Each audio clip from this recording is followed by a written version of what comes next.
Welcome to Electrified. It's your host, Dylan Loomis. Quick shout out to my newest patrons, Richard L., Charles F., Curtis W., and my brother Hans N. Thank you for choosing to support the channel. We've learned that Renjie Zhu, who was the director of manufacturing at Tesla for just over 5 years, who was most recently responsible for launching the Cybertruck program at Giga Texas, has now left the company. At this point, based on his LinkedIn post, it's not clear whether he was fired or decided to leave on his own. I bring this up as a reminder that all of the legacy OEMs in the United States should be watching these Tesla layoffs closely and reaching out to all of these ex-Tesla employees. When this round of Tesla layoffs and the restructuring is done, there could be between 10 and 20,000 ex-Tesla employees with incredible experience that would be a huge value to some of these other companies working on building up their EV supply chains and production lines. Thus, if you support the overall EV movement, this could be a silver lining to what's taking place right now at Tesla. Personally, I think this one is being blown out of proportion, but Gary Black said that Yipit credit card data showed just 2% of Tesla owners with the 30-day trial of FSD have actually subscribed after their trial expired. However, if you keep reading, you find out the sample size was only 3,500 users, and looking into this Yipit company, I would have some questions about the reliability of even that data. Reading through Yipit's About Us page,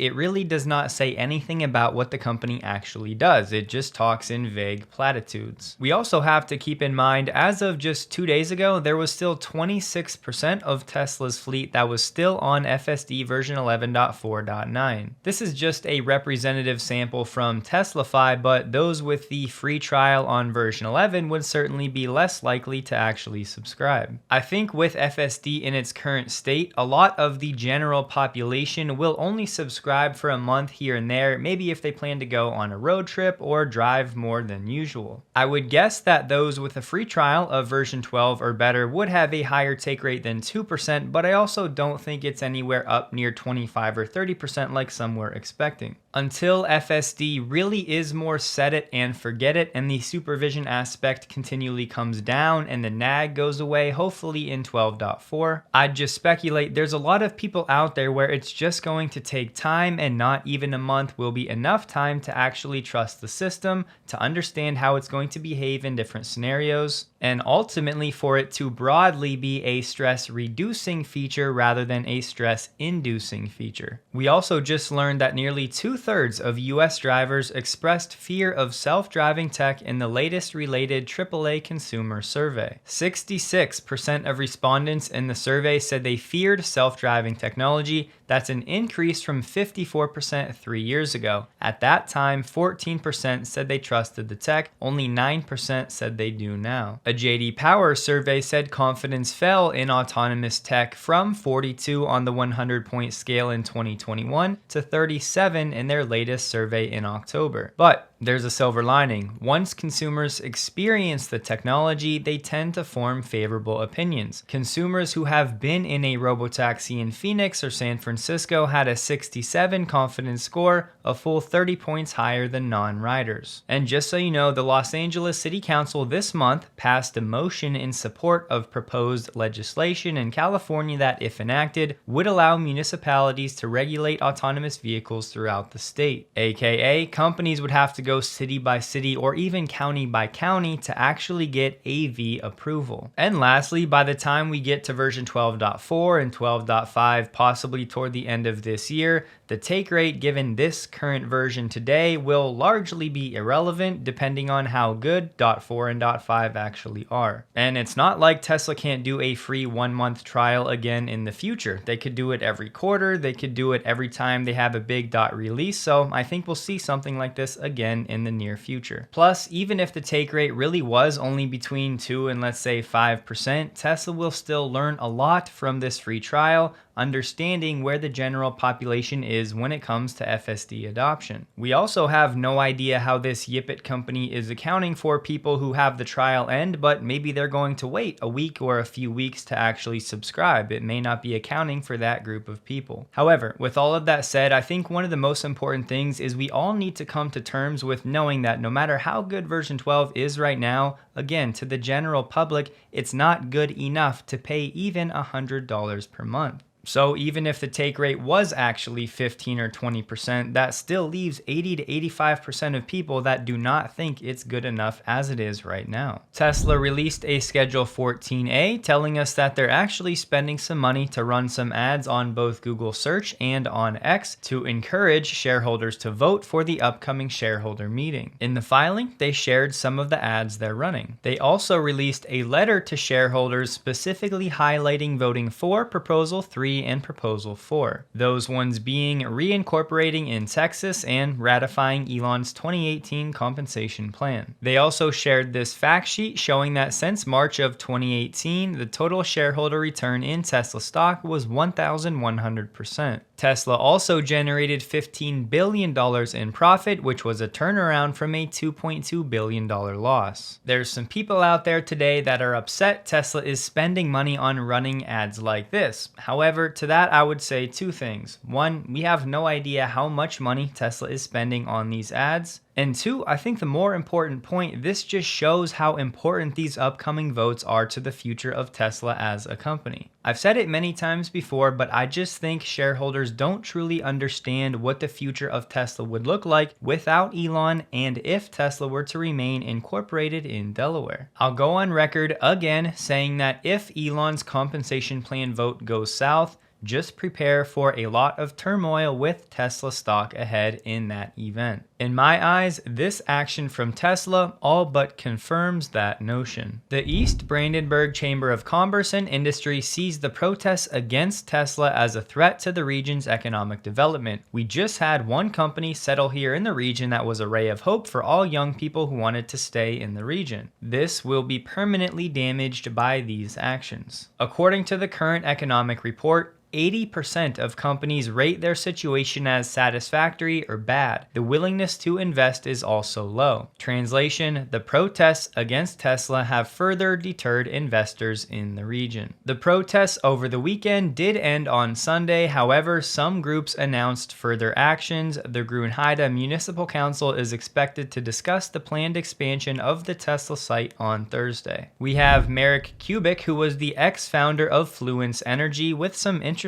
comments on battery energy storage. An overlooked milestone: cumulative stationary battery storage installed globally is set to overtake pumped hydro in 2025. Just 4 years ago, in 2020, you can see the pumped hydro and battery storage total market was 90% pumped hydro. This year, that number is expected to be down to 56% for pumped hydro, and then the flip is expected to happen next year. Here's his takeaway. My intent here is only to correct a misconception of just how significant a role BESS is already playing in world power grids. BESS is now arguably just as mature and bankable of an asset class as pumped hydro, which has long been considered an energy storage gold standard of maturity. The difference for me is that BESS still has an exciting learning rate still ahead of it. Continued cost, density, and performance improvements over time are guaranteed as it continues to scale, hence the hockey stick growth. Tesla has again been sued by an environmental nonprofit that accused Tesla of violating the Federal Clean Air Act hundreds of times by letting the plant in Fremont emit harmful pollutants. The Environmental Democracy Project has said Tesla has been exposing nearby residents and workers to excessive nitrogen oxides, arsenic, cadmium, and other harmful chemicals. The nonprofit wants an injunction to halt excess pollution plus civil fines of up to $121.3 thousand per day per violation. You may recall back in February, Tesla paid $1.5 million to settle a similar lawsuit. This time around, the lawsuit is focusing mainly on the operations in Fremont when it comes to the paint shop. Today, the Biden administration has announced a major increase in tariffs on Chinese EVs and solar panels and some other materials as well. Chinese EVs will be subject to a 100% tariff, 4 times the current 25% rate. Biden's economic advisor said the move is to offset China's unfair practices and subsidies and to level the playing field for U.S. automakers and auto workers. China is simply too big to play by its own rules. China is using the same playbook it has before to power its own growth at the expense of others by continuing to invest, despite excess Chinese capacity and flooding global markets with exports that are underpriced due to unfair practices. The tariff rate on solar cell and semiconductor imports from China will double to 50%, while the rate on certain steel and aluminum imports will increase to 25%,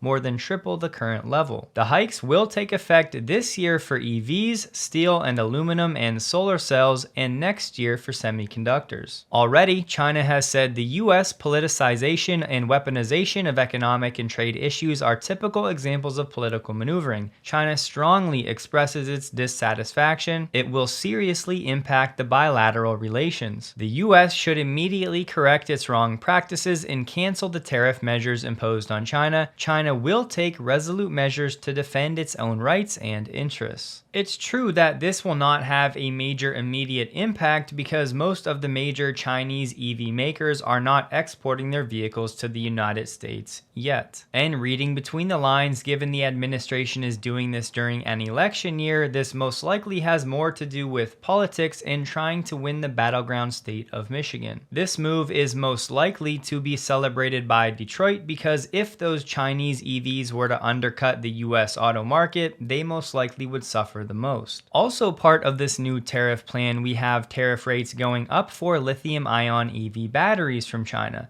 The tariffs will rise from 7.5% to 25% this year. At the moment, it's unclear exactly how all of this will play out, but one thing to keep in mind for Tesla, any batteries they're importing from CATL from China could be impacted from these new tariffs. The expectation right now is that when it comes to EVs that will be impacted, there are only two, the Polestar 2 and Volvo's S90 hybrid. And yes, this move by the administration is not fully in line with transitioning the US to a sustainable economy, but clearly the administration places a higher value on protecting the American workforce. The big question right now is how is China going to respond? This could be a problem for the US because if you go back to 2023 data, you'll see the US had a $279 billion trade deficit for the year. So given the United States exports significantly less to China than it imports from China,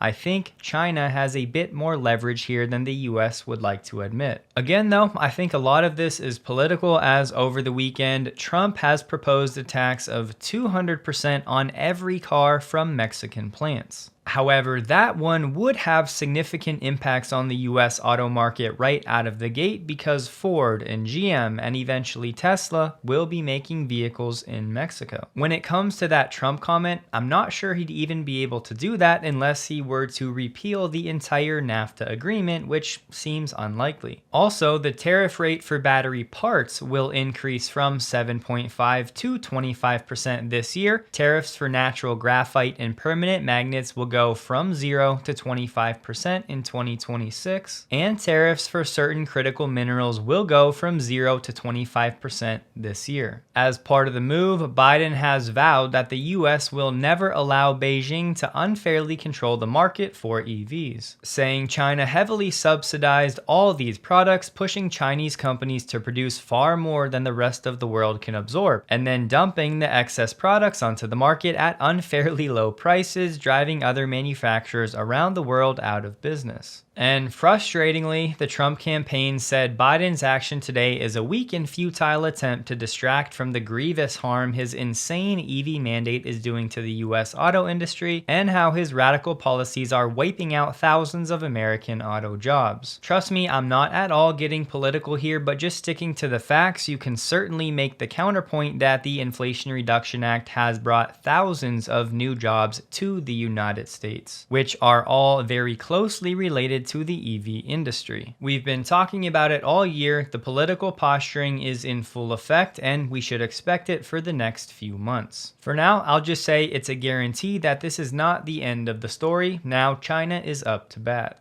This one is squarely in the rumor mill, but Tesla Chan is saying the image is speculated to be the center console of an upgraded Model Y vehicle, potentially Project Juniper. The main difference would be the chrome trim around the wireless charging pad. I believe this is from Shanghai, but either way, we're most likely going to have 3 to 6 months of leaks and speculation and sightings before the actual launch of Model Y Juniper. We have the sympathy strikes against Tesla in Sweden actually ramping up. Sweden's biggest union today threw its weight behind the strike. EF Metall said the strike is ongoing and we have no signs of reaching an agreement in the near future. More than a dozen unions have launched action in support of EF Metall, with Union N the latest and the biggest. Union N began a blockade on Tuesday affecting work for Tesla when it comes to equipment inspections. They said if Tesla seeks to circumvent the blockade by hiring other providers, Union N was prepared to do more. The good news, despite all of these sympathy strikes, Tesla's new vehicle registrations in Sweden have broadly kept pace with the market. Recently, Elon did say that these strikes in Sweden are largely in the past, but now some of the largest unions in the area are trying to prove him wrong. Tesla has filed the Model 3 Performance with the MIIT in China, which is the last major regulatory hurdle before the car can be officially sold in China. This also matters for Canadians because it looks like they'll be receiving the Model 3 Performance from Giga Shanghai, not from Fremont. Charlie Bolello gave us an update on the used Tesla vehicle market. We're now down to a record low of $31.1 thousand.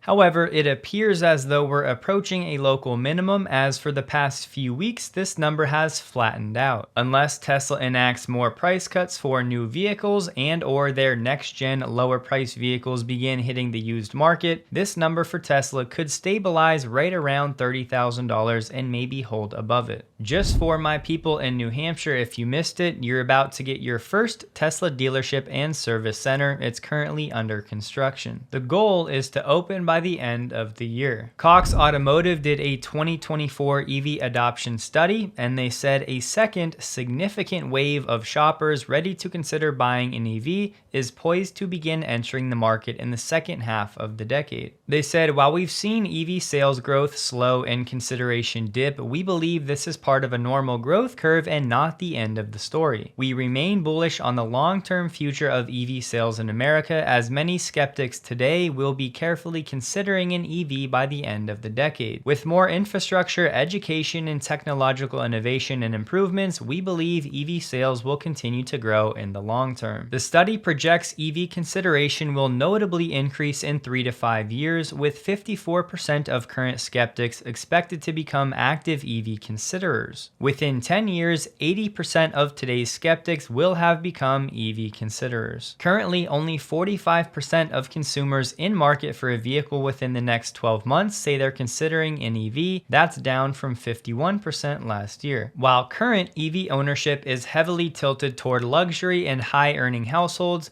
the study shows the EV market is casting a wider net, attracting Gen Z, multicultural, and less affluent shoppers. In 2021, 62% of EV considerers were looking at used EVs. Today, 77% are considering used EVs. Meanwhile, Ford continues to be the most considered EV maker not named Tesla. Still, apart from Tesla, a majority of vehicle shoppers are not even aware of EV offerings from other major automakers. The survey included 2.6 thousand American vehicle shoppers, and it was done in Q1 of this year. But their methodology was structured to capture a broad spectrum of demographic variables, including age, income, geography, and current vehicle ownership. We got the final Tesla China data for April. We're looking at 63.7 thousand units produced, 31.4 thousand domestic, 30.7 thousand export, for a total wholesale of 62.1 thousand for the month. Thus, adding up the wholesale figure for January through April of this year, we're currently 7.8% behind the pace of January through April of 2023. We also got the weekly Tesla China data. It came in at 9,800. Comparing that to the same week in Q1, that number was 5,600. So Tesla making up a bit of ground quarter over quarter, but we're still down 4.6% quarter over quarter. And looking at the year over year figure, Tesla is down 13.9%. Just to show a quick example for the impact of Tesla's 0.99% financing for the Model Y for this month. Using these assumptions right here on the left, your monthly payment would be $891. Then, using those same assumptions but dropping the interest rate down to 0.99% from 7% before, your monthly payment goes down to $769. However, what most financially literate people actually look at is the total cost of the loan. With the 0.99% financing, you're looking at $57.6 thousand over 5 years. Compare that to $64.9 thousand with 7% financing. Everything else ceteris paribus. Thus, with this offer from Tesla, that individual would be saving over $7,000 over the life of the loan. Tesla has appointed Bon Eggleston as the new head of the 4680 program. He's been tasked with driving down 4680 production costs significantly. His mandate includes not only continuing production without further layoffs, but also ensuring Tesla's 4680s become cheaper than those offered by major suppliers like Panasonic and LG by the end of the year. But listening to the Q1 call, it sounded like Tesla was already on track to pull that off by the end of this year. I also disagree with what Drive Tesla said later in the article, in that 4680s are also expected to power future models like the Robotaxi Cybercab. At this point, at least to start, I think that's unlikely, as the Cybercab will most likely use LFP cells, and to our knowledge, Tesla is not making 4680s with LFP tech inside. They also said if Tesla does not drop costs by the end of the year, that a failure to do so might lead to Tesla reconsidering the viability of the entire 4680 program. They've invested too much, they've come too far, they've made too much progress to stop at this point.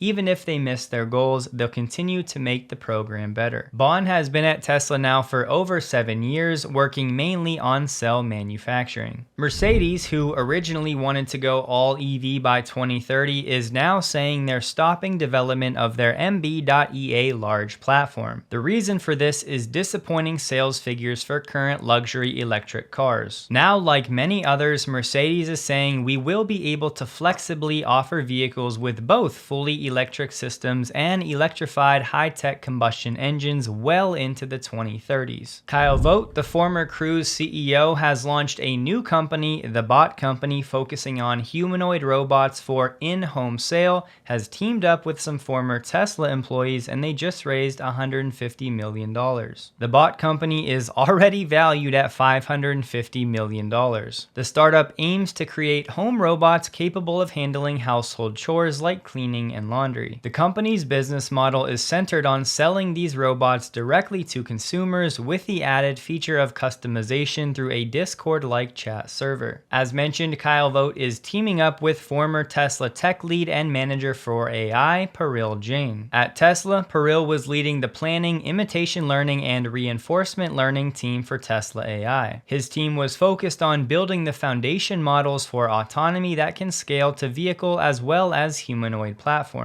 And then on X, Paril announced his move. He said, as for Tesla, talking about version 12, it finally seems closer than ever to a robotaxi. While I had always planned to help Tesla get to the final destination of global deployment of robotaxis, I think it's time to accelerate the rest of the robotics industry and build more bots that give people time back. You will love the upcoming versions of V12 and obviously actually Smart Summon. The team is on an amazing trajectory to continue pushing forward more improvements on the road to being driverless. And don't miss what Mikhail said, who also just left Tesla. Tesla will achieve self-driving and have the biggest autonomous fleet in the world. This became obvious to us internally in the past few years and is becoming obvious to everyone else as FSD rolls out. We got a counterpoint from George Hott saying it's like investors learn no lessons from the graveyard of self-driving car companies, and now we have to speed run it again for humanoid robots. The same scammers consumers will profit and the same public will lose. To which Kyle Vogt said sigh. George said, you aren't as bad as Figure Robot, but still, give $130 million back, drop the hype narrative, and ship an incrementally useful product. To which Peril said, ship an incrementally useful product.